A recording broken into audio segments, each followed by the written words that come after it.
Yakov Djugashvili was the eldest child of Joseph Stalin and his first wife, who died 9 months after his birth. His father left the child to be raised by his late wife's family.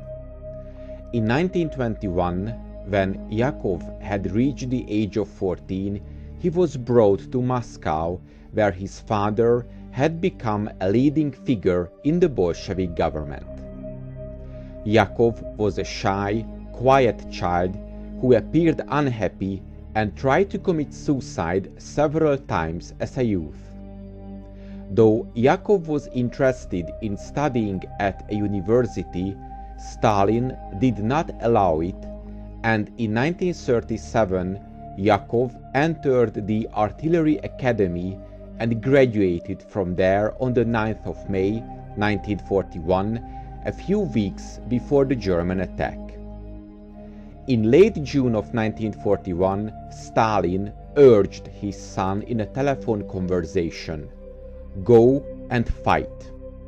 So Yakov served as a lieutenant with an artillery battery of the 14th Tank Division near Vitebsk and was captured on the 16th of July 1941. The circumstances of his capture are disputed. According to one source, an order was given to the battery to retreat, but Yakov did not obey the order. Other sources, including material from the Russian archives, suggest that he surrendered willingly. The first interrogation of the captured Yakov took place on the 18th of July 1941. On this day he was taken by plane to the headquarters of the commander of the 4th German Army, Field Marshal Günther von Kluge. During the interrogation, Yakov stated that he proudly defended his country, but at the same time he did not hide his disappointment with the actions of the Red Army. One day later, on the 19th of July, the German radio reported that Stalin's son had been taken prisoner.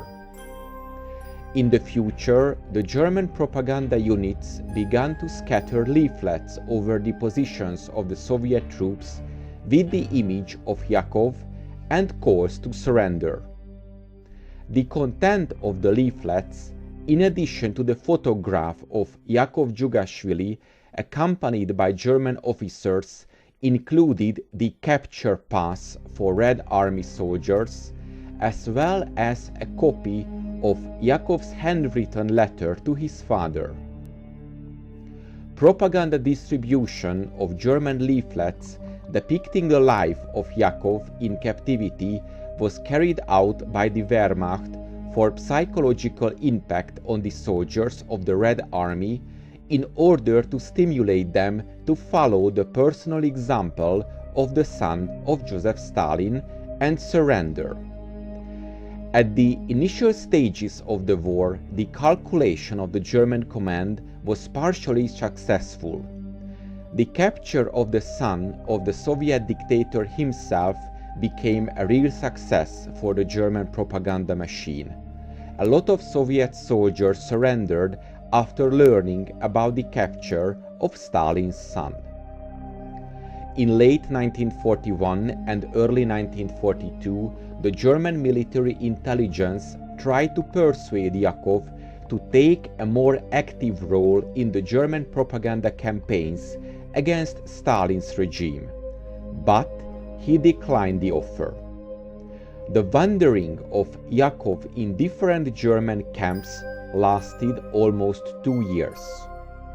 For more than a year, Yakov was held in Hammelburg, which was a German army POW camp for Red Army officers. But in October of 1942, he was transferred to the Sachsenhausen concentration camp north of Berlin, which belonged to Heinrich Himmler's SS empire. Maybe this was a punishment because Yakov didn't want to support the German army propaganda campaigns. But it can also happen that the SS wanted to use him for other purposes.